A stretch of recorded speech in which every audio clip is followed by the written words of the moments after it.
So as you're out praying for lostness and sharing the gospel, we've discovered that we find 4 different responses to the gospel. And in Acts chapter 17, verses 32 to 34, we find 3 of those. So go ahead and read Acts 17 with your buddy.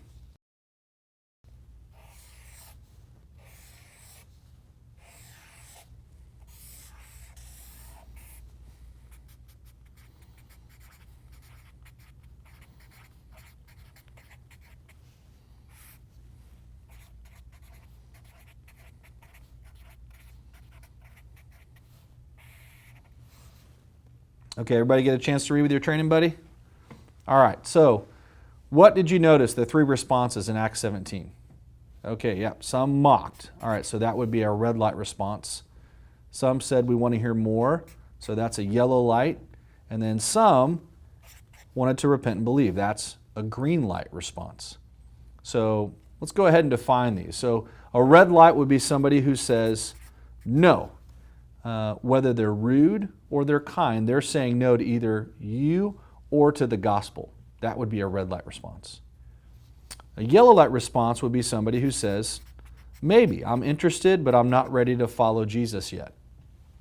And then a green light response is somebody who says yes, and they're not just saying yes to you, they are saying yes to Jesus. A green light response is specifically defined as they will repent and believe in the gospel and choose to follow Jesus. That's how we define a green light response.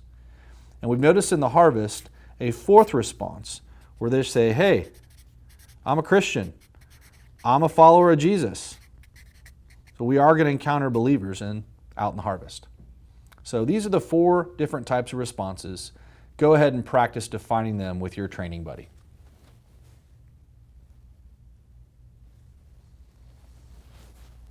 So now that we see their response, what is our response to these people that we encounter? So when we encounter a red light response, what we've learned to do is to just keep searching. Keep looking for that person of peace. And that can seem kind of harsh, right? Like, wait a minute, don't you love these people? Now, if it's a family member, a neighbor, you're biblically commanded to continue loving, pursuing these people. But as you're out just searching publicly in the harvest, we need to keep looking for that person of peace. And to help you understand, I'll tell you a story, an illustration of a doctor. Let's say that one day you found out that your entire family was diagnosed with a terminal illness, and they had 24 hours to live. That would be devastating. But then you also found out that there's a doctor in town that can treat your family. And so you call up the office immediately only to find out that that doctor is on vacation. Well, you're probably not going to give up. Say, I need to know, I need to get a hold of this doctor. My family is going to die. And so they let you know that the doctor is off the grid, but is in town and likes to go to coffee shops. So what are you going to do? Well, you're going to go to every single coffee shop in town that you can find. And when you go in there, you go up to somebody and say, hey, are you the doctor? If they say no, are you going to say, well, maybe if I just spend time with you and build a relationship, or maybe we can look up some stuff on WebMD, maybe they'll become the doctor. Are you going to do that? Of course not. You're not going to do that because there's a sense of urgency that your family is perishing and you need to find that specific doctor who can treat them. The other reality is that no matter what you do, you can't make them become something that they're not. Well, it's the same way as we're engaging lost communities with the gospel. There are God-prepared people out there who are just waiting in the harvest. And it's not about us making them into something. It's about us sharing the gospel and finding them so that we can equip them to reach their friends, their family. There's an urgency that many people in our community are dying and going to hell. So we need to find God's plan because He wants to use them to reach their friends and their family.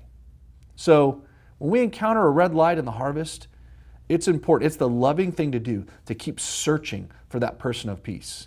Because that God-prepared person, like the woman at the well, will be the one that He wants to use to reach that community. What about a yellow light response? When you encounter somebody that's a maybe, if you've got some time, I think it's okay to keep looking for green light responses, but if you have got some time, you can invite them into a Discovery Bible study. And there's a number of sets out there, like the Stories of Hope or Creation of Christ.